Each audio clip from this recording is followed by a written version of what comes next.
waktu, mari kita mulai acara pagi hari ini. Assalamualaikum warahmatullahi wabarakatuh. Selamat pagi, salam sejahtera bagi kita semua. Om Swastiastu, Namo Buddhaya, salam kebajikan untuk kita semua. Pada pagi ini, pertama-tama mari kita panjatkan puja dan puji syukur kehadirat Tuhan Yang Maha Esa, karena pagi hari ini kita bisa berkumpul dalam acara Zoom Minar pagi hari ini dalam keadaan sehat walafiat tanpa kekurangan satu apapun.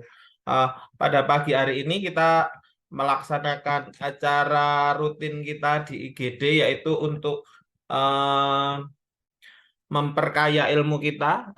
Pada pagi hari ini akan kita sampaikan untuk sosialisasi dan sharing program pengampuan layanan stroke di wilayah Provinsi Jawa Timur, hasil dari workshop yang dilaksanakan kemarin di Surabaya. Eh, untuk tata susunan acara pagi ini adalah yang pertama, nanti kita mulai untuk penyampaian materi sekitar kurang lebih 45 menit, yang mana akan disampaikan oleh Dr. Frida dan Dr. Nursela. Yang selanjutnya akan dilaksanakan sesi diskusi kurang lebih waktu 15 menit. Lalu akan ditambah dengan sedikit pesan kesan bisa nanti dari Dr. Fajar atau Mas Derajat mungkin. Serta nanti diakhiri dengan sesi foto bersama. Untuk acara ini juga nanti bisa teman-teman lihat atau saksikan ulang di YouTube PKRS IGD, atau di IG-nya PKRS dan TikTok-nya PKRS. Untuk teman-teman yang belum like dan subscribe, bisa di like dan subscribe dan aktifkan loncengnya. Untuk penyampaian materi untuk Dr. Frida, pripun sudah siap, dan Dr. Nursela? Assalamualaikum warahmatullahi wabarakatuh. Salam warahmatullahi wabarakatuh. Perlu perkenalan lagi apa enggak ya ini? Nama Bisa saya dikenalkan lagi, Dok, biar semuanya makin kenal dan makin sayang katanya. kayaknya udah bosen ya. Pendino Jogone wis iku ae. Ya, kemarin kita kan ada program pengampuan layanan stroke dari Provinsi Jawa Timur, kemudian eh, workshopnya dari Kemenkes yang dari IGD ada 4 orang, yaitu yang dikirim saya, kemudian Dr. Nursela, kemudian Mas Ferry sama Mas Prisma.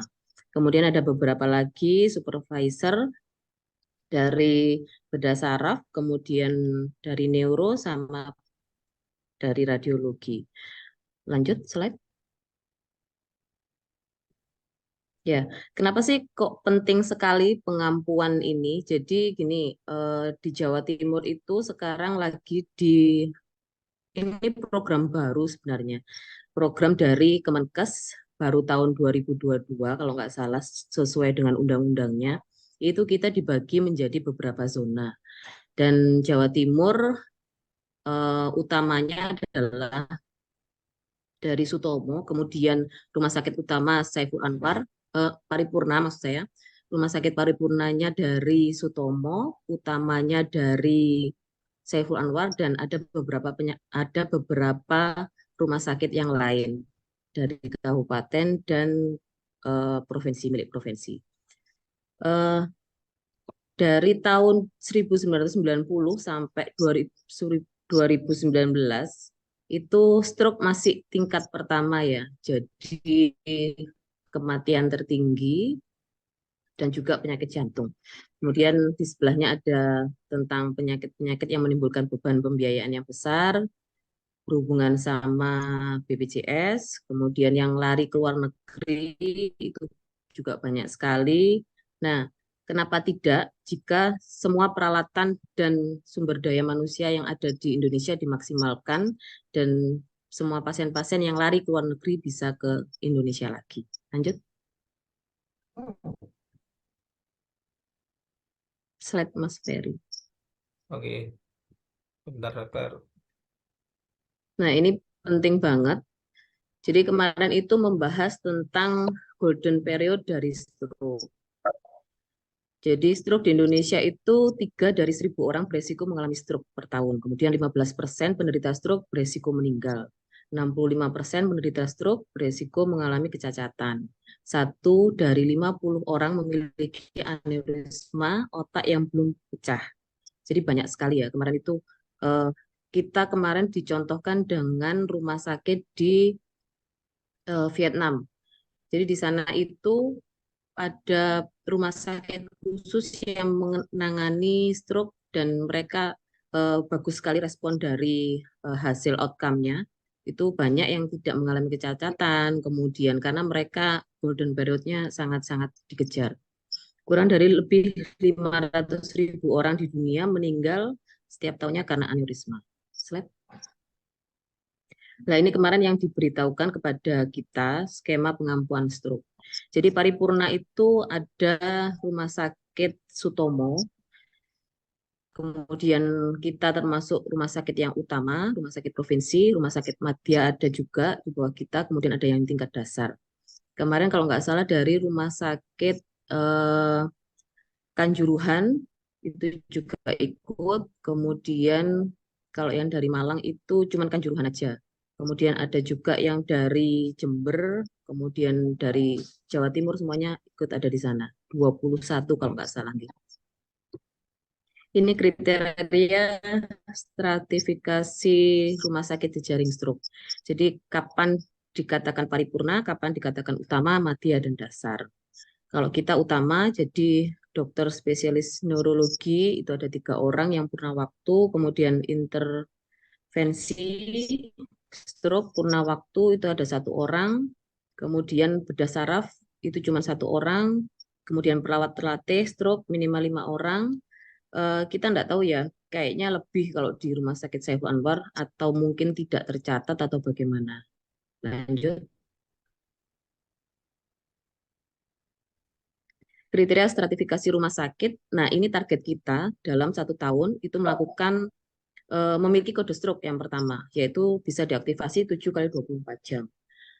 Di kita belum tersosialisasi. Sebenarnya sudah ada program-programnya seperti itu. Dari pihak neuro juga sudah ada, cuman belum tersosialisasi. Kemudian melakukan intervensi trombolisis minimal 12 kasus per tahun. Sebenarnya kita juga pernah, cuman itu tadi karena mungkin belum terklaim atau tercatat di Kemenkes. Melakukan trombektomi minimal 6 per tahun, ini yang kita belum dilakukan. Melakukan oklusi aneurisma, clipping, dan melakukan oklusi aneurisma endovaskuler minimal 5 per tahun. Ini target kita jika melakukan jejaring stroke tadi. Lanjut.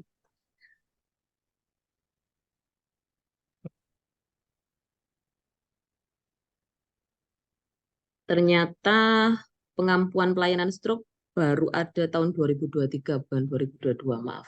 Jadi ini KMK yang mendasari kita mengadakan kemarin dari Kemenkes bahwa ada pengampuan pelayanan stroke di Jawa Timur, yaitu Sutomo sebagai paripurna, dan yang utama adalah Rumah Sakit Saiful Anwar, di bawahnya itu adalah yang madya dan dasar. Lanjut. Ini Alkes, enggak tahu nanti mungkin apa ini sudah benar apa belum, atau ada yang belum dilaporkan. CT scan-nya 64 slice, kemudian ada yang 128, ada CAT lab 3, tapi katanya belum bisa difungsikan secara maksimal untuk layanan stroke, hanya untuk layanan eh, jantung saja. Lanjut.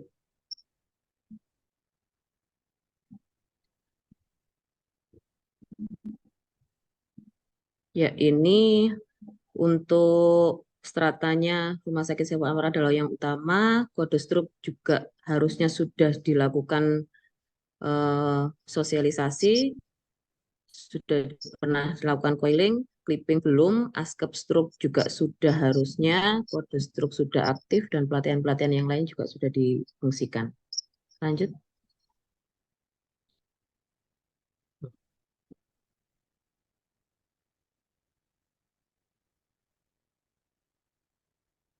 Ini sebaran rumah sakit pengampuan yang sudah trombolisis. Kita katanya sudah melakukan 9 kali kalau nggak salah melakukan trombolisis, cuman di sini tidak terdata. Nah, tidak paham penyebabnya karena apa?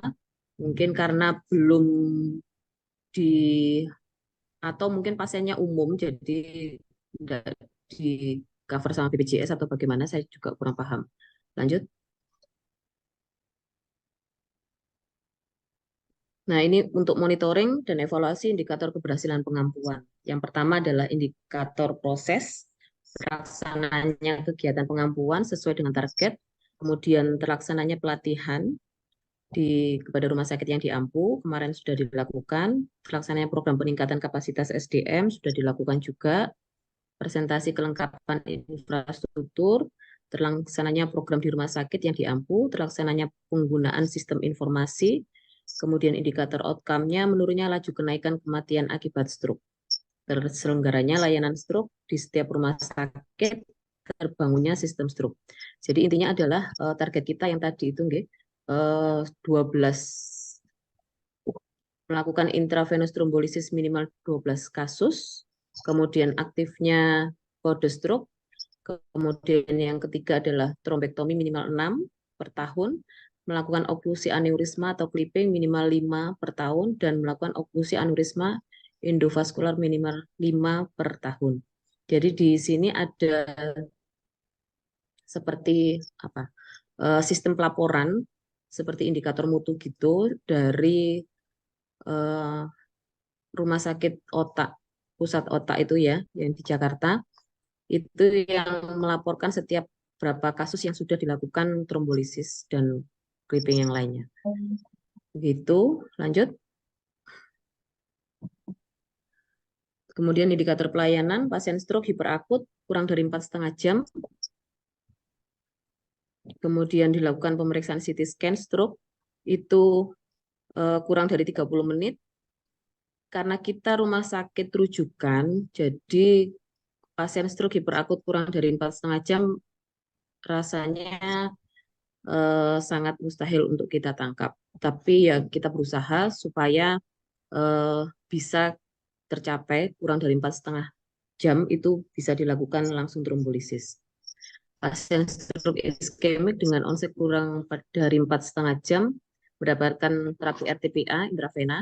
Pasien stroke iskemik dengan length of stay loss kurang dari 7 hari, pasien stroke iskemik pulang dalam kondisi hidup. Ya, ini mungkin ada indikator mutu dari yang bersif apa namanya dari web gitu ya. Apa kemarin saya lupa webnya. Itu sudah dilakukan oleh teman-teman neuro yang di satuan mereka masing-masing. Demikian dari saya, dilanjutkan dengan Dokter Sela. Untuk materi selanjutnya, monggo untuk Dokter Nursela disampaikan. Assalamualaikum warahmatullahi wabarakatuh. Warahmatullahi wabarakatuh. Di sini saya akan menjelaskan tentang apa itu stroke hiperakut. Ini nanti secara garis besarnya aja, nih. Jadi paling nggak biar kita paham itu stroke hiperakut apa, bagaimana cara mendiagnosa, terus nanti untuk eksklusi sama inklusinya, keparahannya stroke hiperakut itu seperti apa. Stroke yang slide selanjutnya, Mas. Jadi ada 4 langkah garis besar untuk mengambil keputusan dalam terapi pasien stroke hiperakut. Yang pertama, diagnosa. Yang kedua, mengeksklusi adanya perdarahan. Kemudian yang ketiga ini nanti menilai tingkat keparahan. Dan yang keempat, identifikasi adanya kontraindikasi apa tidak. Selanjutnya, untuk yang diagnosa klinis ini, penilaian fisik ini harus termasuk pemeriksaan TTV, kemudian riwayat pasien, anamnesa, kemudian penilaian neurologis menggunakan NIHSS ini untuk menilai tingkat keparahannya, nanti ada di slide-nya selanjutnya. Lalu yang keempat, kita memeriksa pasien terkait kontraindikasi. Kemudian yang kelima, kita mengevaluasi hasil lab yang signifikan. Seperti yang hipoglikemi ini kan dia kan tandanya seperti stroke ya. Cuman dari hasil GDA, hasil pengecekan GDA begitu sudah dicek kan langsung kelihatan hipoglikemi atau tidak. Oke, untuk penegakan diagnosis kita harus ingat ada banyak penyakit lain dengan kondisi yang menyertai stroke. Antara lain yang tadi yang di atas ada hipoglikemi, kemudian ini ada paralisis TOP, jadi dia kelemahan tulang pasca kejang. Kemudian ada hipertensi encefalopati, intoksikasi alkohol, migrain, gangguan metabolik, infeksi cerebral, tumor otak, overdosis obat atau toksisitas, kemudian neuropati atau Bell's palsy, kemudian hematoma epidural. Nah, penyakit ini semua kondisinya hampir menyertai stroke, jadi di awal kita harus anamnesanya betul-betul langsung mengarah, misalnya sebelumnya ada kejang atau tidak, kemudian riwayat sebelumnya apa, begitu. Monggo slide selanjutnya. Untuk gejala yang menyerupai stroke, CT scan sehingga harus didiagnosis secara klinis. Yang pertama epilepsi yang tadi saya jelaskan. Ini dia dapat menyebabkan hilangnya mobilitas pada suatu bagian tubuh setelah kejang. Kemudian multiple sclerosis dan yang terakhir yaitu migrain. Tapi untuk yang 3 ini dia tidak begitu masalah apabila pasien dengan salah satu gejala di atas diberikan trombolisis secara karena meskipun diberikan maka juga tidak berbahaya. Kemudian untuk tumor sama abses itu tadi kan kalau tumor hampir-hampir sama, cuman nanti kelihatan sekali. Itu nanti HU-nya beda dengan yang stroke. Kemudian untuk edema itu juga kelihatan karena dia khas bentuknya seperti jari, sedangkan khasnya stroke itu dia nampaknya seperti kalau di medis bilang wedge shape. Terus dia teradiasinya jauh dari oklusi. Nah, ini hasil imaging otak seperti CT scan itu untuk yang penting itu kita membedakan ada perdarahan atau tidak, stroke hemoragik atau stroke ischemic. Itu. Karena eksklusi perdarahan intrakranial itu sangat penting karena dapat menentukan perlu atau tidaknya trombolisis.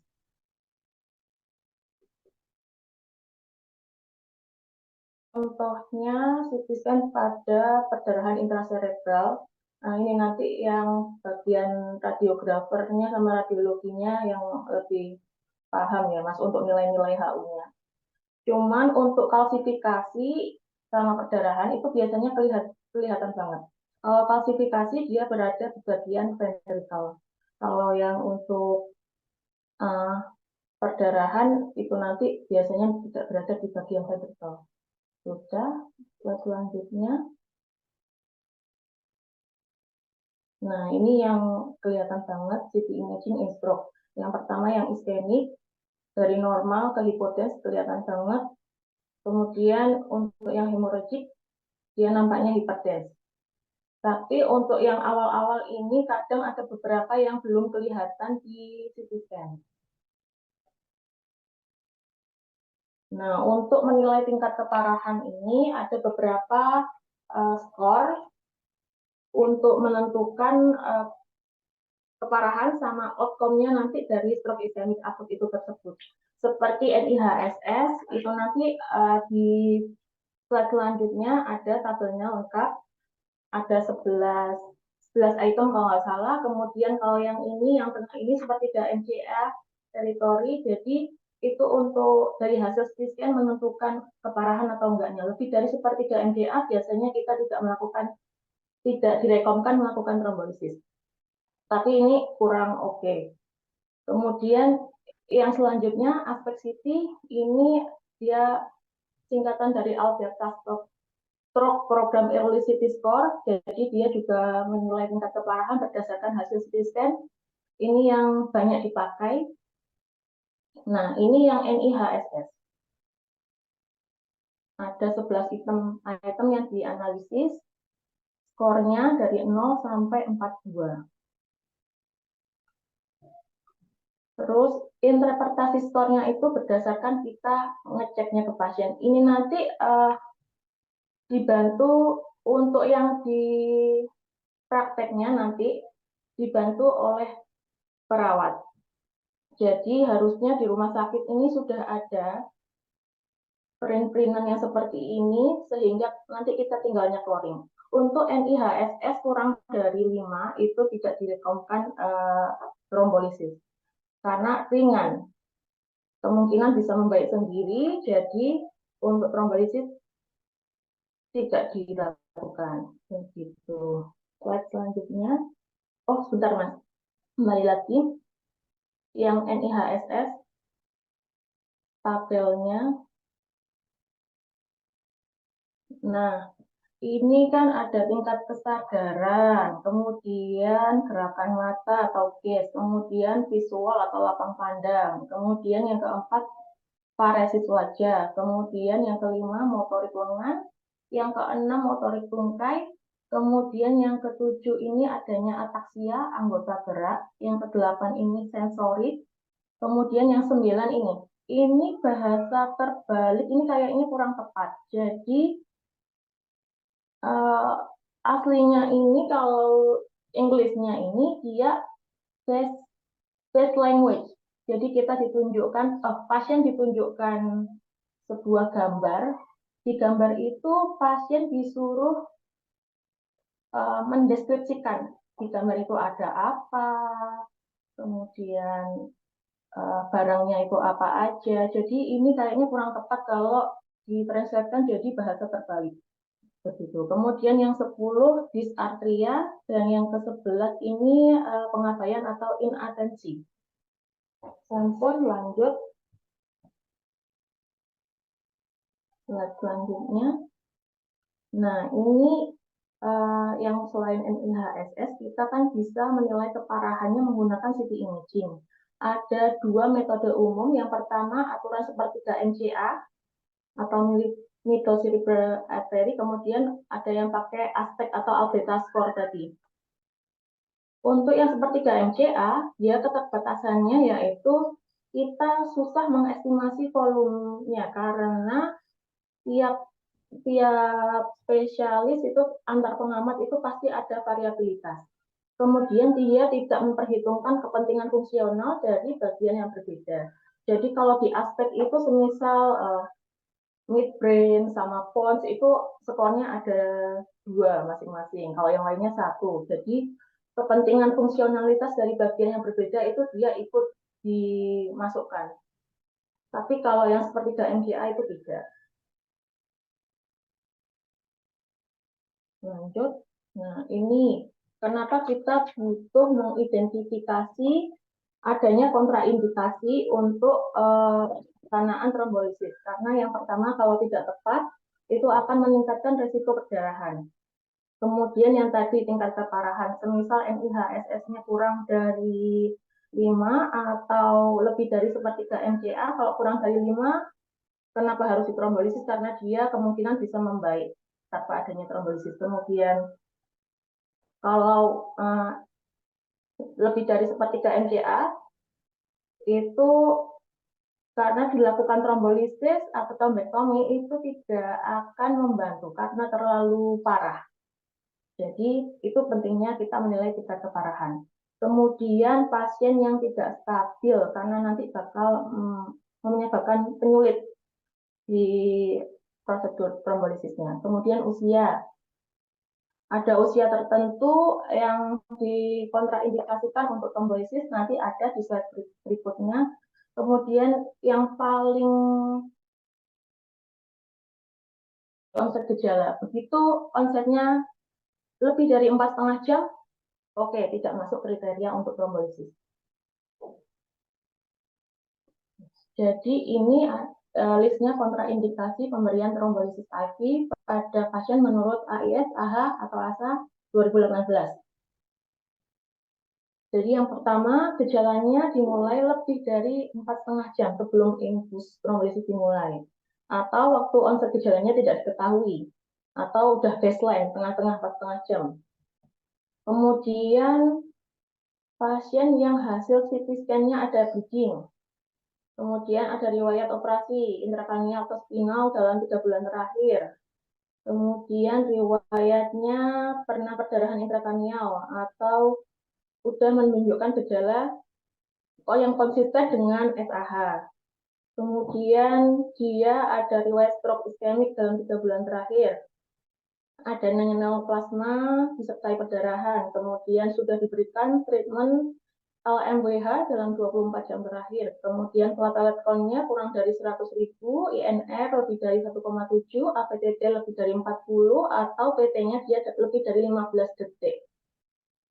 Kemudian pasien dengan kanker GI. Lalu pasien dengan trauma kepala berat yang terjadi dalam waktu dekat, dalam 3 bulan terakhir. Ini juga tidak boleh.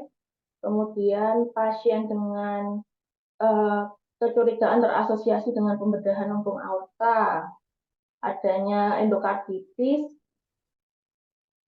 kemudian pasien menerima inhibitor thrombin direct atau inhibitor faktor XA direct, kecuali dia hasil labnya normal ya. Kemudian untuk stroke-nya itu lebih dari 2, jadi kita dalam melakukan ini harus memperhitungkan faktornya yang relevan, termasuk kualitas hidup pasien, dukungan sosial, tempat tinggal, dan lain-lain. Kemudian hasil CT scan-nya menunjukkan bagian yang luas dari hipoatenuasi yang jelas. Jadi prognosisnya kan udah buruk, tidak rekom juga untuk dilakukan trombolisis. Kemudian yang usia tadi, usia kurang dari 18 tahun, dia juga masuk kriteria eksklusi. Demikian untuk penjelasan stroke hiperakut dari saya. Untuk materi yang selanjutnya, silahkan Mas Prima, monggo dipersilahkan. Terima kasih untuk Dokter Nursela. Untuk teman-teman untuk yang mungkin juga bisa disiapkan dulu untuk pertanyaannya. Monggo nanti bisa ditanyakan dengan mengangkat tangan atau bisa lewat chat. Nanti kita untuk sesi tanya jawabnya kita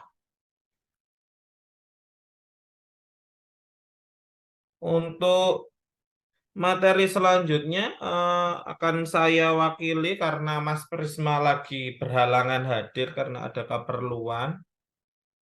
Untuk peran perawat dalam akut trombolisis pada pasien stroke. Yang pertama adalah ada 3 yang nanti saya sampaikan. Ada yang pertama untuk outline-nya. Yang pertama NIHSS, yang kedua disfagia screening, sama peran perawat dalam HIV trombolisis. Untuk yang pertama untuk NIHSS. NIHSS merupakan suatu acuan yang digunakan untuk menilai derajat stroke seperti yang dijelaskan oleh Dr. Nursela tadi, di mana kita seharusnya sebagai perawat juga diberikan paparan pengertian untuk menilai derajat stroke suatu pasien saat pasien lebih 10 menit dalam memberikan penilaian. Untuk tujuannya adalah menggambarkan status neurologis di mana hasilnya akan berupa angka dan sebagai alat pengkajian tingkat keperawatan stroke yang valid. Untuk pemeriksaan NIHSS sendiri akan dilaksanakan sesuai dengan urutan. Catat kemampuan pasien yang diberikan reaksi dari pasien. Catat skor. Dan jangan dilakukan untuk pertanyaan yang berulang-ulang. Jangan merubah skor karena itu dapat merubah nilai dari NIHSS pasien. Ini adalah bagan NIHSS nanti akan saya bagikan di chat untuk teman-teman mungkin ada yang membutuhkan atau sebagai bahan bacaan. Ini seperti sudah sangat jelas dan sangat mudah dipahami untuk NIHSS-nya. Yang kedua adalah screening dysfagia. Kenapa semua pasien stroke harus di screening dysfagia? Karena pada pasien stroke umumnya terjadi kelemahan, bisa dari saraf-saraf pernafasan atau juga saraf-saraf untuk pencernaannya, sehingga tidak terjadi tersedak atau terjadinya gagal nafas pada pasien. Alat-alat yang kita butuhkan adalah yang pertama penleg atau senter, yang kedua speed lidah atau lidi kapas, serta gelas berisi air putih 100 ml, serta sendok, tisu, serta formulir screening. Untuk formulir screeningnya seperti ini. Sepertinya di rumah sakit kita juga belum ada untuk screening dysfagia. Jadi untuk screening dysfagia ini untuk mengurangi resiko pasien tersedak saat kita berikan makanan atau minuman pada pasien stroke, sehingga meminimalisir terjadinya penurunan kesadaran akibat tersedak. Terus untuk peran perawat dalam trombolisis adalah yang pertama adalah terapi ini diberikan kepada pasien stroke iskemik. Untuk tata laksananya dengan teknik revaskularisasi intravena dan kateterisasi intraarterial. Untuk onset yang dilaksanakan adalah seperti yang dijelaskan oleh Dr. Nursela, di mana onsetnya kurang dari sama dengan 4,5 jam atau kurang dari 6 jam. Ini tiap-tiap rumah sakit memiliki aturan sendiri sesuai dengan jurnal yang mereka gunakan menurut spesialis saraf masing-masing. Untuk agen trombolitik kita di rumah sakit kita ada dua. Yang pertama adalah aptaplase dan yang kedua adalah streptokinase. Untuk perawat sendiri saat melakukan IV trombolisis, yang pertama adalah identifikasi kontraindikasi seperti yang dijelaskan oleh Dr. Nursela tadi, di mana yang pertama harus kita identifikasi dulu dari usia, ada operasi atau enggak, termasuk pendarahan atau infak, terus untuk gula darahnya lebih dari 70 atau kurang dari 400 atau enggak, serta habis itu kita lakukan inform consent. Kita juga ingatkan dokternya untuk menginform consent keluarga pasien, karena dari IV trombolisis sendiri juga ada dampak bisa juga pendarahan atau juga memperberat kerja dari kepala jika terjadi pendarahan pada kepala. Setelah itu kita lakukan GDS-POCT, timbang berat badan untuk menghitung dosis, serta memberikan bolus, di mana nanti untuk dosisnya akan kita jelaskan habis ini, serta memonitoring saat dan setelah IV trombolisis diberikan. Untuk pretrombolisis yang kita lakukan adalah pertama untuk memeriksa cepat pasien stroke. Yang pertama adalah ini ada face. Yang pertama adalah wajah. F yang pertama wajah atau face, yang di mana terjadi wajah tampak merot atau lunglai sebelah tidak simetris. Yang kedua adalah arm atau kelemahan lengan atau yang ketiga adalah space untuk bicara, di mana pasien terjadi kepeluan atau susah berbicara, dan maka dari itu langsung kita aktifkan kode stroke dan catat onset di mana stroke terjadi. Untuk protokol trombolisis sendiri yang kita lakukan adalah pertama memasang infus dualen. Kenapa? Karena saat pemberian IV trombolisis untuk obatnya tidak boleh tercampur dengan obat yang lain. Untuk yang kedua, apabila diperlukan untuk CT kontras atau CT angio.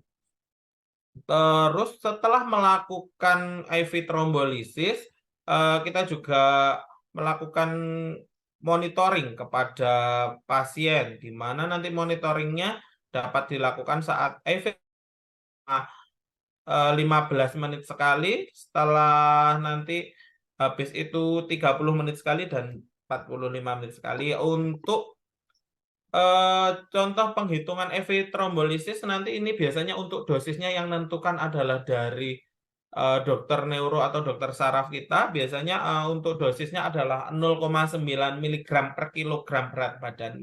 Jika pasien kita dapatkan berat, penghitungannya seperti ini. Jadi dari berat badan dikalikan dengan dosis, di mana didapatkan dosis itu dosis yang akan kita berikan. Dan untuk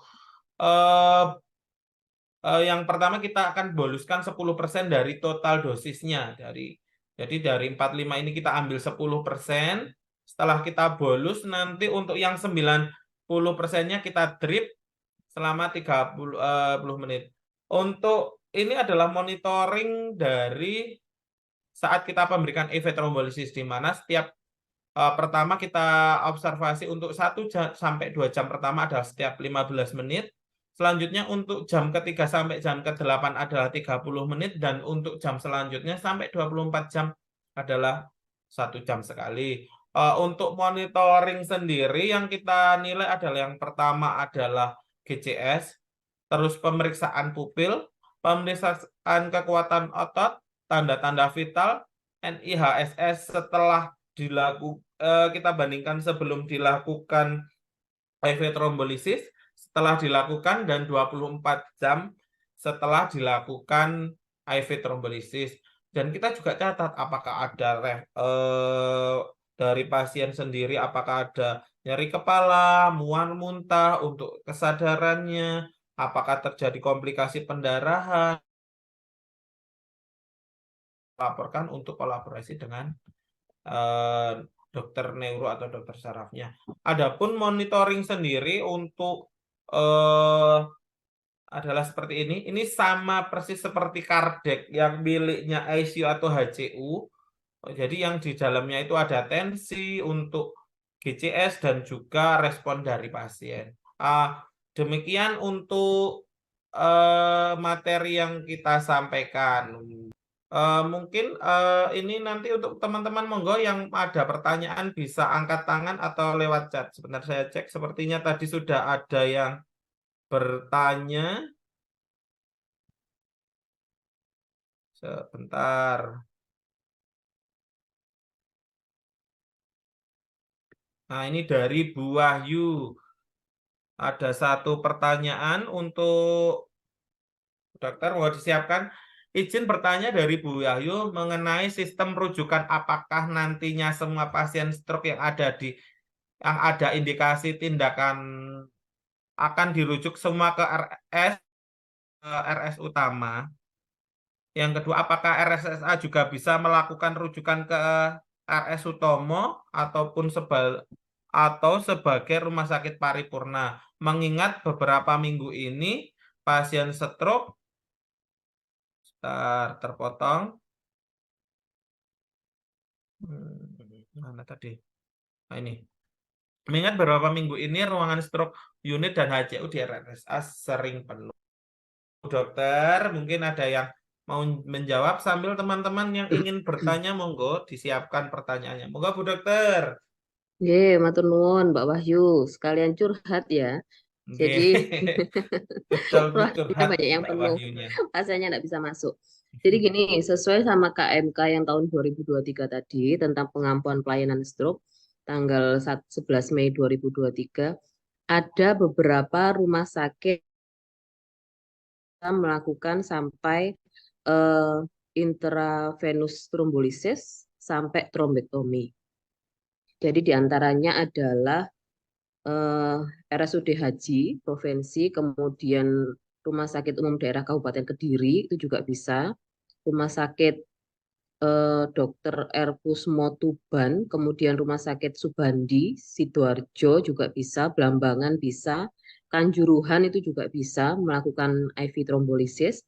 Kemudian Rumah Sakit Ibnu Sina, Jombang juga bisa, Lamongan, Sugiri, kemudian RSUD Bangil, Waluyo Jati Keraksan, dan masih banyak lagi. Jadi ada sekitar 20 rumah sakit madya yang bisa melakukan IV trombolisis. Jadi semakin cepat kurang dari 4,5 jam tadi dilakukan IV trombolisis itu responnya semakin bagus. Itu saja. Kemudian kita bisa juga merujuk ke Rumah Sakit Sutomo. Tapi Sutomo dengan kita itu sama. Jadi meskipun mereka adalah paripurna dan kita yang utama, tapi kriteria stratifikasi rumah sakitnya sama. Jadi sama-sama bisa sampai oklusi clipping, kemudian sampai endovaskular juga sampai itu juga bisa semuanya. Jadi sama-sama seperti itu. Begitu Mbak Wahyu, moga-moga bisa memuaskan jawaban dari saya. Oke, terima kasih Dokter Frida atas jawaban dari pertanyaan. Pripun Mbak Wahyu, sudah puaskah atau mungkin bisa dilanjut di belakang nanti? Mungkin dari teman-teman saya persilahkan lagi, mungkin ada satu pertanyaan dari teman-teman atau memang sudah menyangkut di hati semuanya, jadinya sudah nempel. Mungkin saya yang mau bertanya, nggih. Ke Monggo Dokter Frida pemateri juga bisa bertanya ini. Monggo. Mungkin kepada pengampu kebijakan. Di sini mungkin ada Pak Pur, nggih. Tentang stroke kode stroke itu apakah sudah bisa diaktifkan di Rumah Sakit Saiful Anwar atau belum? Kemarin kita sudah ngobrol sama Dokter Saraf sama Dokter Bedah Saraf, Dokter Farhad, tentang SOP pengaktifan kode stroke. Pripun Pak? Monggo masukannya. Terima kasih, Dokter Vida. Saya tadi itu mau tanya itu sebenarnya dari tim itu ya. Saya mau menanyakan itu Bu. Sebenarnya ya, saya hands up tadi mau menanyakan itu. Kalau saya lihat terutama dari neuro ya, beberapa statement itu kan mau melakukan itu code stroke itu. Beberapa kayaknya memang sudah pernah dijalankan, tapi pada kasus khusus ya. Waktu itu saya lihat satu orang kita sendiri, ya saya masih ingat itu ya, sampai rame juga ya, dimintakan obat streptokinase yang di depo katanya terlambat dan sebagainya. Kemudian saya belum melihat kelanjutannya itu dari KSM Neuro ya.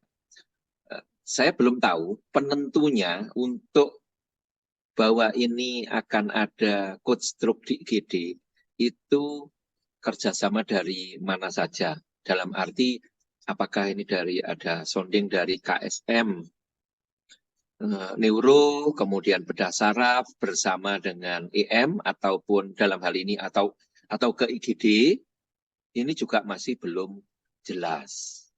Nah, saya berharap ini dari tim ini sudah pernah dengar atau sudah disounding oleh tim yang pernah berangkat ini, apakah ini memang sudah ada. Gitu, Dokter Frida ya. Jadi kalau dari dari Kak Instalasi kayaknya juga belum menyampaikan apapun kaitannya dengan perkembangan ini. Kecuali code trauma. Code trauma ini sedang digodok. Untuk code trauma sedang digodok dan memang belum di-launching, masih membuat pada taraf akan ada pelatihan bagi leader-leadernya. Yang code stroke itu saya belum tahu memang. Harapannya saya bisa dengar dari tim ini sebenarnya. Demikian Dr. Wida, mohon maaf. Terima kasih. Siap Pak, siap. Kalau kemarin sih kita sudah diskusi sama dokter siapa Mas Ferry? Neuronya. Hmm, Ya dok ya, sama dokter Radian sama dokter Ana oh juga ya, menunggu Rodian. kebijakan dari IGD-nya untuk pembentukan code stroke-nya. Oh ya, berarti menunggu kebijakan dari IGD, Mas Ferry Oke. ya. Nah, kalau menunggu kebijakan dari UGD, mungkin ada baiknya dari tim ini yang dikirim, ya, maksudnya pelopornya ya, ini bisa menyampaikan ke KIGD, menyampaikan ke KIGD bahwa kami baru saja ya sebulan yang lalu dikirim ke ini dalam rangka untuk pengampuan. Kemudian tindak lanjutnya bagaimana dari IGD karena info dari neuro misalkan ya, atau dari tim kok menunggu dari IGD. Nah, harapannya sebenarnya bukan IGD tapi bidang pelayanan yang menginisiasi untuk declare-nya ada code stroke misalkan ya. Ada code yang juga yang sudah berjalan kan code kardiak ya, code STEMI yang sudah berjalan dengan baik. Meskipun itu ya nggak ada declare-nya, tahu-tahu ya sudah dijalankan seperti itu kerjasama dari KSM Kardio dengan teman-teman yang di IGD. Mungkin perlu nyondeng nanti tanggapannya apa ya kita dengarkan. Demikian mungkin Mas Ferdi ya. Oke. Oke. Apa? Oke, terima kasih Pak Bor untuk jawabannya. Untuk yang ini pertanyaan terakhir ada satu. Oh, ada Mas Bahtiar. Monggo Mas Bahtiar bisa disampaikan untuk pertanyaannya. Terima kasih Mas Ferry. Saya ingin Oke. bertanya, jika ada pasien di triase, pasien datang dengan mungkin riwayat serangan stroke kedua atau ketiga atau keempat. Nah, saat ini datang stroke lagi. Ini apakah dikatakan stroke akut atau bukan? Yang kedua, untuk teman-teman critical care, mungkin dijelaskan bagaimana pasien-pasien yang rencana masuk ke ruang makam atau stroke unit. Apakah ada perubahan kriteria atau gimana untuk saat ini? Terima kasih. Oke, terima kasih atas pertanyaannya Mas Bahtiar. Monggo dokter untuk menjawab.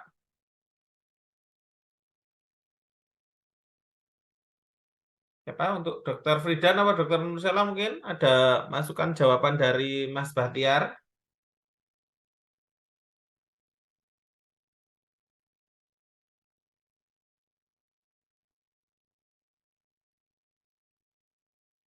Dokter Sela kayaknya. Dokter, Iya, Monggo iya. dokter Sela. Halo. yang Oke, kriteria monggo dokter Sela. akut Eh, minta tolong dibukakan slide yang Oke, sekedap.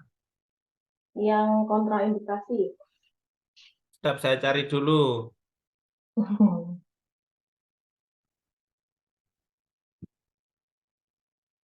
Nggih. Dulu hilang. Sedap nggih, mohon maaf. Ya, Iya, betul.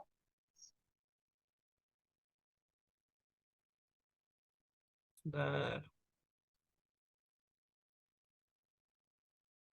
Ini atau yang anu? Betul, betul yang ini. Oke, monggo. Jadi ini tadi kita sebelum melakukan itu harus memperhitungkan faktornya, kualitas hidupnya yang sebelumnya itu bagaimana. Jadi kalau semisal ini stroke yang keempat sebelumnya sudah mengalami kelemahan, jadi NIHSS-nya itu juga lebih dari pokoknya jelek, terus mau kita lakukan trombolisis, itu nanti eh, yang harus diperhitungkan membantu enggak. Jadi dilihat dulu sebelumnya pasiennya ini aktivitinya normal enggak, ada kelemahan enggak. Kalau sudah ada kelemahan, quality of life-nya udah jelek, lalu kita lakukan trombolisis, kemungkinan kan tidak membaik. Mungkin ada lagi yang mau menambahkan? Monggo dokter Frida mungkin ada mau menambahkan dokter Frida. Enggak sama ya, jadi seperti Dr. Nursela, dilihat dari NIHSS dulu. Kalau semuanya dia sebelumnya sudah hemiparese, kemudian atau malah paraplegi semuanya tidak bisa digerakkan, kemudian serangan stroke lagi, memang benar itu akut. Tapi ininya, jadi untuk dilakukan IV trombolisis itu kemungkinan keberhasilannya juga masih sangat kecil. Dan kita juga memperhitungkan biaya yang dikeluarkan. Jadi mungkin kalau semuanya hasilnya nanti tidak terlalu bagus, kemudian biayanya juga sangat besar, mungkin bisa dipertimbangkan tidak dilakukan IV trombolisis seperti itu. Oke. Mungkin hanya rehab medis saja untuk dilakukan keselanjutannya. Oke, Ripon untuk Mas Bahtiar untuk jawabannya sudah stuck di hati atau Ripon, monggo. Kemudian Lanjut kayaknya tadi silakan. ada Oke. pertanyaan lagi satu nih tentang Mungkin kriteria masuk ke Mahakam. Kalau kriteria masuk ke Mahakam itu tidak ada perubahan. perubahan. Nggih, cuman yang berbeda adalah yaitu tadi adanya pengaktifan kode stroke. Jadi pada saat ada pasien dengan kurang dari 4,5 jam itu sudah seperti dibukakan jalan, yaitu kurang dari 30 menit sudah dilakukan CT scan, kemudian pembacaannya juga sudah selesai, sudah standby semuanya, kemudian langsung dilakukan RTPA, seperti itu dimasukkan RTPA, kemudian langsung jadi semua tim itu sudah bergerak sesuai apa yang kompetensinya masing-masing. Jadi kalau Mas kriteria masuk setelahnya pasti sudah setelahnya dilakukan IV trombolisis pasti dilakukan observasi di ruang stroke unit pastinya. Tapi untuk kriteria masuk ke sana itu tidak ada perubahan. Jadi yang berubah di sini adalah respon cepat kita pada saat melakukan pendiagnosaan awal, kemudian CT scan secepat-cepatnya juga. Jadi tidak perlu menunggu-nunggu. Seperti yang pasien sekarang dilakukan kalau ada kardio ya, STEMI kurang lebih 9 jam gitu. Atau saya salah? Berapa jam ya STEMI yang langsung dilakukan cath lab itu. Nah, itu mereka langsung bergerak cepat. Jadi tanpa harus menunggu status, tanpa harus menunggu apapun, mereka langsung bergerak, langsung dilakukan cath lab-nya. Matur nuwun. Oke, terima kasih dokter. Oke. Ini juga ini ada satu pertanyaan terakhir dari Mas Derajat sebagai perawat triase. Misalnya ada pasien datang dari rumah, datang dengan kelemahan badan sekitar lebih dari 6 jam karena keluarga tidak mengetahui, biasanya ya cari kendaraan atau ditunggu dulu. Dan pasien tidak tahu kalau terjadi stroke. Yang saya masih bisa dilakukan terapi trombolitik untuk pasien tersebut. Terima kasih atas jawabannya. Monggo, Bu Dokter bisa dijawab. Ini saya mencoba menjawab pertanyaan dari Mas Derajat ya. Kalau lebih dari 6 jam itu sudah enggak melebihi golden period, sudah enggak hiperakut namanya. Jadi untuk trombolisis tidak disarankan. Begitu. Karena tujuannya sendiri dari kenapa kita melakukan di fase hiperakut ini, tujuannya untuk menyelamatkan penumbra. Jadi kalau lebih dari 6 ya kemungkinan sudah penumbranya nggak bisa diselamatkan. Jadi itu masuk kontraindikasi tidak dilakukan trombolisis. Oke, seperti itu Mas Derajat atas jawabannya. Memang kalau lebih dari 6 jam memang tidak dilakukan untuk tindakan IV trombolisis karena sudah tidak berdampak bagus, karena tidak ada manfaatnya bagi pasien. Jadi sudah tidak membantu karena lebih dari onsetnya melebihi batas. Oke, terima kasih untuk para pemateri dan terima kasih untuk teman-teman untuk pertanyaan dan anunya. Untuk sekarang kita akan sampai dalam, nggih, Mas. Itu ada Dokter Dodik tadi ya masuk. Barangkali mungkin bisa. Nah itu beliau. Oke, niki Dokter Dodik. Oh, Dokter Dokter Freddy, Dodi mungkin ada Dokter yang mau Frida disampaikan. mungkin bisa disampaikan ke Dokter Dodi tadi ya, yang ditanyakan ke saya ya. Oke, Dokter Frida silakan. Loh, Kak, ini saya suruh tanya atau suruh apa nih ya? Jawab pertanyaan, Menanggapi, Dokter. Saya ini terlalu banyak permasalahan ya. Jadi ini enggak gini ya, mungkin Dokter Frida juga Dokter Nusela ya, karena di triase itu ini kan ada indikasi-indikasi pasien-pasien yang dari neuro itu kan sampai, mohon maaf ya, ini ada salah satu senior, saya nggak nyebut namanya ya, tapi jenengan udah tahu siapa dia itu dia menanya kriteria masuk ke IGD itu seperti apa, karena kita pernah dengan alur yang ada itu kita tolak, sehingga kan kalau kita sepakat ya, jadi pasien ini adalah pasien yang akut ya, jadi saya kira itu sudah disebutkan tadi akut. Kemudian bagaimana dengan pasien-pasien yang mohon maaf yang dia itu tadi yang superimpos, artinya dia kronis tapi itu sebenarnya rebreathing atau second attack gitu ya, atau berapa gitu ya. Itu seperti apa? Jadi kita bisa tahu kan, namanya orang ini kan, kita semua nih yang di garis depan ini kan sudah biasa ya, pasien-pasien atau keluarga pasien tuh mohon maaf di drill oleh PPDS supaya jawabnya atau apa cara menjawabnya ini supaya dianggap kayak akut gitu. Mungkin Dokter Frida bisa share, karena supaya ini kita sepakat yang di triase ini bisa apa ya, bisa saya tegas lugas bahwa intinya kalau di IGD itu adalah harusnya akut gitu ya. Satu, yang kedua paling tidak ada tindakan-tindakan yang memang dilakukan tapi ternyata nggak dilakukan, atau mungkin besoknya. Ini ya makanya kenapa BPJS punya toolnya untuk melakukan itu. Mungkin ada komentar dari Dokter Frida atau mungkin Dokter Sela gitu. Terima kasih Dokter Frida.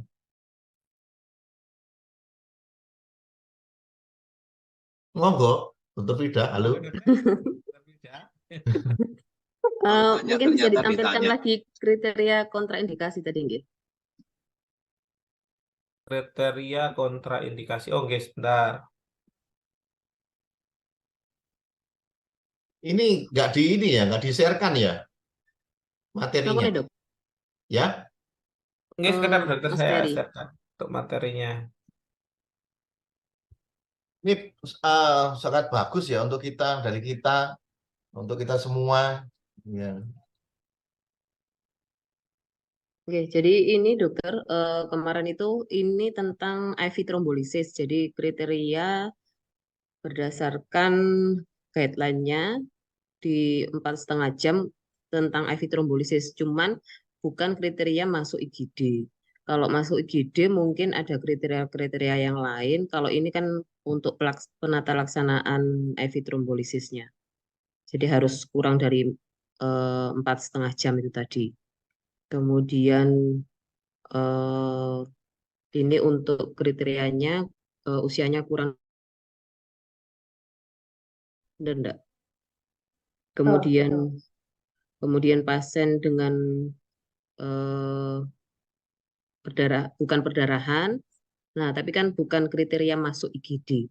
Cuman ini kriteria tentang yang diajarkan kemarin tentang bagaimana caranya kita sebagai rumah sakit pengampu untuk stroke. Yang apa saja yang harus kriteria yang dimasukkan ke dalam situ. Sudah merancang kecil-kecilan dokter tentang apa namanya SOP bagaimana pengaktifan kode stroke. Mungkin nanti saya akan menghadap ke dokter secara pribadi sama teman-teman tentang mohon petunjuk bagaimana, apakah bisa dilaksanakan di IGD kita apa tidak. Gitu dokter. Cuman untuk kriteria pasien-pasien yang masuk ke dalam IGD, apakah itu akut atau tidak, nah itu kita juga kadang-kadang masih apa ya, ilmu kedokteran itu adalah seni. Jadi bagaimana caranya kita, apakah ini benar-benar pasien yang memerlukan penanganan cepat atau pasien yang harusnya lewat poli atau bagaimana. Nah, itu biasanya TV yang jelas, kemudian kriteria ABC itu pasti. Nah, dari situ saja dokter.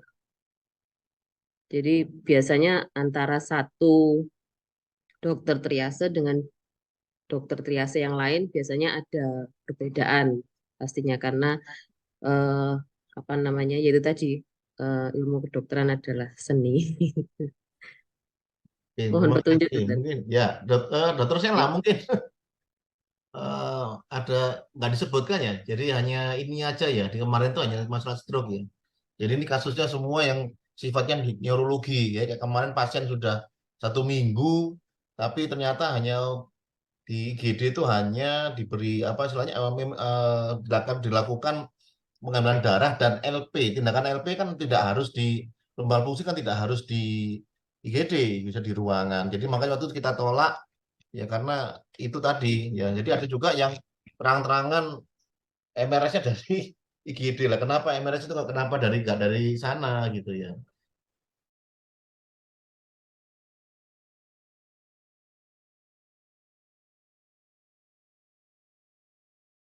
Mau dibicarakan ke saya, monggo. Kapan saja, mungkin Dokter Frida. Ya, Siap, siap dokter. Nanti Siap, akan dokter. kita tindak lanjuti. ya. Barangkali disonding di sini dulu supaya teman-teman bisa dengar Bu Frida sebelum menghadap mungkin ya apa ya, supaya teman-teman yang memberikan pelayanan ini dengar program itu sudah ada apa belum, maksudnya gitu.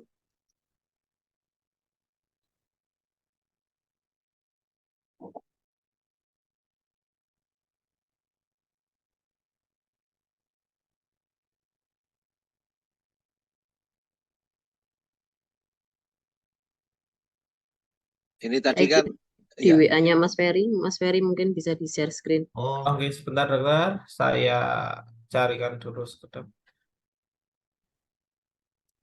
Oh, sekedap bentar. sambil menunggu. Mas, ini yang ikut pesertanya cukup yang dari triasenya saja kah atau seluruhnya? ini semua dokter. Semua ya? Yang Oke. ya semua orang UGD lah yang Oke. ada Oke. kesempatan Ya, untuk ya, ikut dokter. oke. Ya, terima Oke. kasih. Monggo Dokter Frida. Ini ya dokter. Oke, siap. Jadi ini kemarin kita rancang sedikit dokter tentang pengaktifan kode stroke. Jadi ada pasien IGD langsung datang dari rumah, kemudian kita triase, kemudian langsung jika sudah memenuhi kriteria, maka diaktifkan kode stroke. Kemudian ada ruangan khusus di dalam IGD untuk dilakukan IV trombolisis. Seperti itu dokter. Kemudian jika pasien kirim sama seperti itu, kemudian perlu waktu kurang lebih 8 menit, jadi residen neurologinya, kandidat RTPA, stroke iskemik kurang dari 4,5 jam, mohon maaf. Kemudian gula darahnya lebih dari 40 dan kurang dari 400, tekanan darahnya kurang dari 180. Kemudian perawatnya itu yang dilakukan, kemudian dokternya dilakukan seperti itu. Kemudian ini pasien stroke kiriman dengan tim pre-hospital emergency. Kemudian langsung pengaktifan kode stroke. Jadi kemudian semuanya langsung bergerak antara dokter umum yang di depan, kemudian emergency medicine (EM), kemudian dokter neurologi, dokter radiologi, dan jika diperlukan pemanggilan dokter bedah saraf untuk dilakukan clipping atau dan lain-lain, trompet, cath lab. Seperti itu dokter kemarin. Cat lab ya. Di cat mana? Tulisannya cat lab mana ya? Belum dokter, saya tambahkan Oh lagi. lah, makanya saya pikir sebenarnya kok nggak ono. Terus kemudian Oke, ada jadi tim ini tadi belum disebut selesai. ini kok nggak ada tulisannya. Saya bingung loh. Hanya di IGD saja. Jadi nanti Oh, ada sampai ke cat lab-nya juga. oke. Ya. Oke. Mungkin ada kriteria ruangan khusus ya, karena saya sebagai kepala isolasi, mungkin apa ya yang ruangannya yang dikhususkan ya? Apakah mungkin kalau yang P1 itu kan ya cukup itu bilik itu aja ya. Salah satu dari Iya, bilik yang dokter. di P1. Gimana ya? Kalau Oke. kalau yang dari kemarin pengambilan itu cukup ada stroke corner di di pojok IGD, kemudian mungkin bisa dikasih kayak timer di atasnya kayak jamnya, jadi buat ada batasan waktunya 4,5 jam tadi loh dok.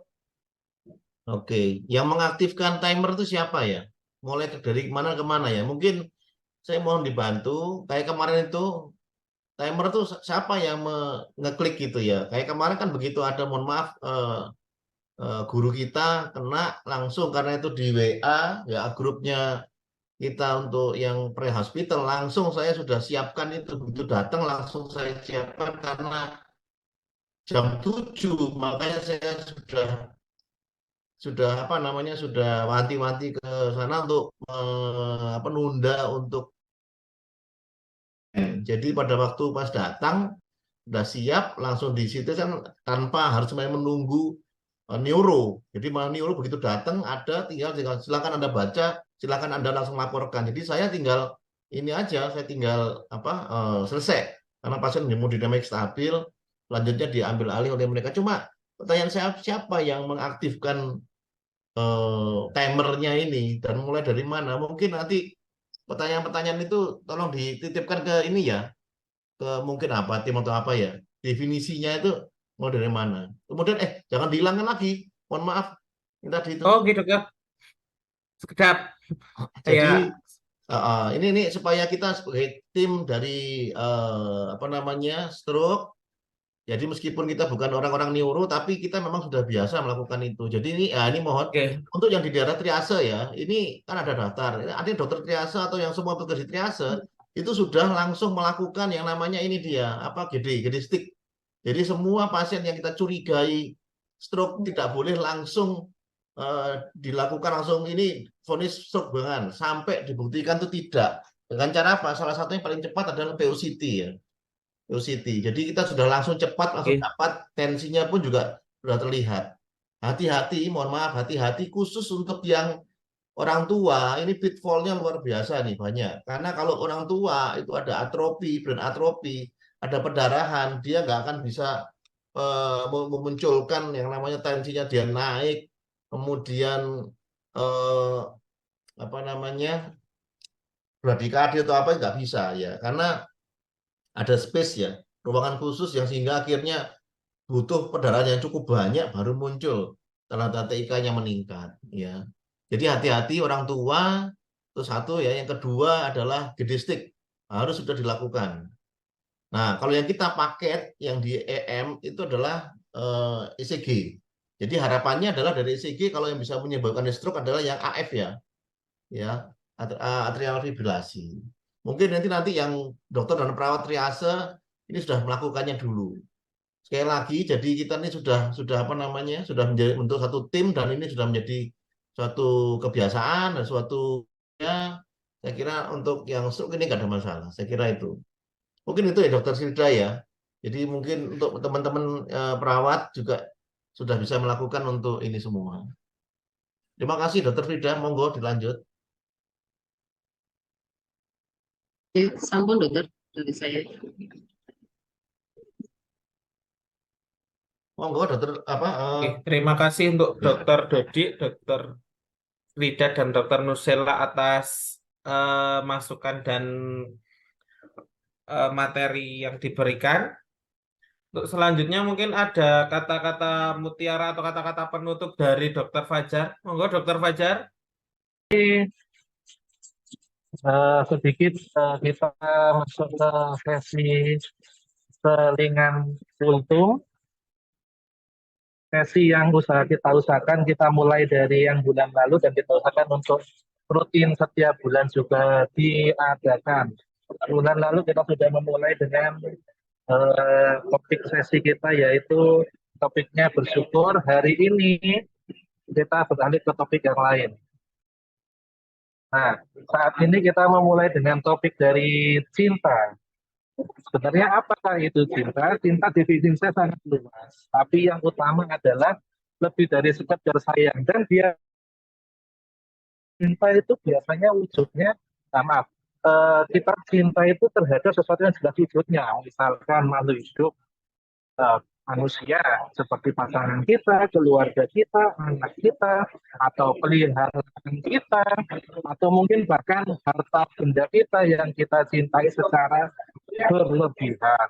Namun yang jadi pembahasan sekarang ini, apakah kita sudah mencintai pekerjaan kita saat ini? Pekerjaan kita saat ini adalah pekerjaan sebagai tenaga medis atau tenaga non medis yang ada di IGD RSSA utamanya. Apakah kita sudah mencintai pekerjaan kita semua dan sudah memberikan rasa cinta yang tulus terhadap pekerjaan kita semua?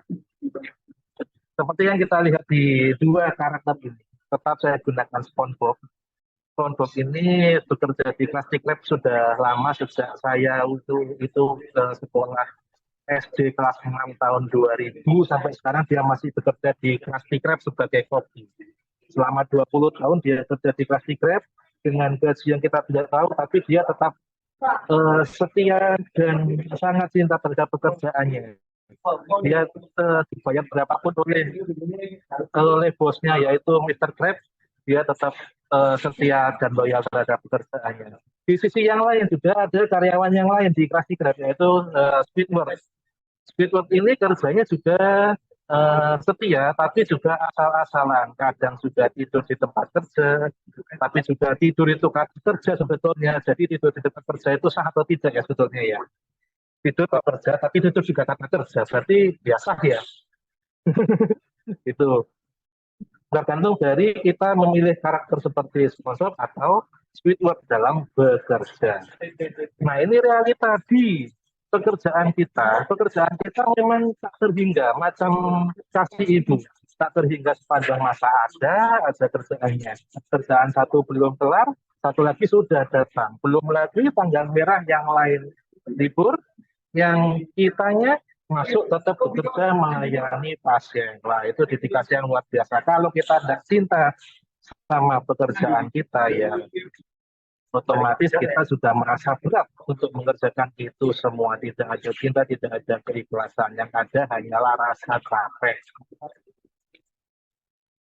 Nah, saya mengutip dari gambar ini, percayalah setiap keringat yang keluar dari hasil upah kerjamu, semua akan menjadi berkah di dalam hidupmu. Janganlah kamu sekali-sekali menyesal akan pekerjaanmu, besar atau kecil upah yang kamu terima itu sama semua di mata Tuhan. Namanya bagaimana sama-sama upah.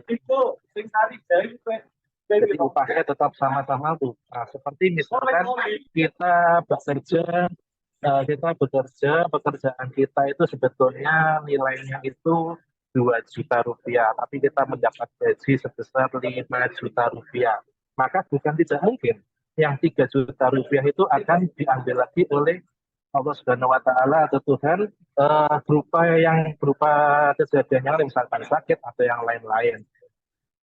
Namun jika kita bekerja dengan pekerjaan senilai 5 juta rupiah dan ternyata gaji kita 2 juta rupiah, yang harus kita sadari adalah ya memang gaji kita segitu, 2 juta, nggak sampai 5 juta. Jadi apa kesimpulannya? Ya, tidak ada pekerjaan yang berat. Seberat-berat pekerjaan akan terasa ringan bila tidak dikerjakan. Jadi supaya ringan semuanya, anggaplah semua ini bukan pekerjaan, tapi hanyalah rasa mencintai yang tulus. Kenapa gambarnya sapi? Karena adanya gambarnya sapi. Betul. Ya. Matur nuwun, itu selingan kultum dari saya. Selanjutnya, mari kita tutup dengan doa saja. Nah, sekarang saya stop sharing dulu.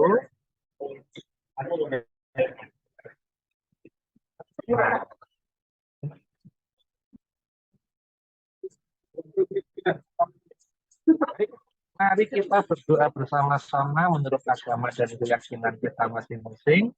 Untuk yang beragama Islam bisa mengikuti saya juga, bagi yang beragama bisa berdoa sesuai dengan agama dan keyakinan. Baik, bismillahirrahmanirrahim.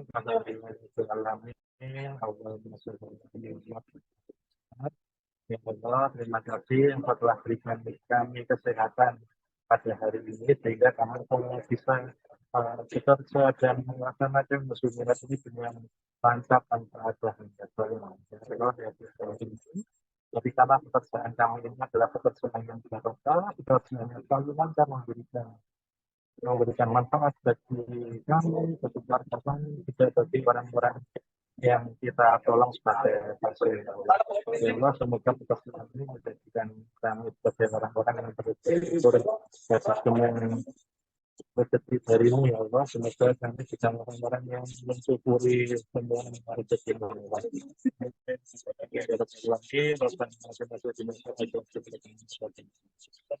Baik, matur nuwun. Saya kembalikan lagi kepada Bapak Ferry Setiawan sebagai moderator. Terima kasih. Assalamualaikum warahmatullahi wabarakatuh. Waalaikumsalam warahmatullahi wabarakatuh. Terima kasih Kultur Waalaikumsalam. Dr. Fajar.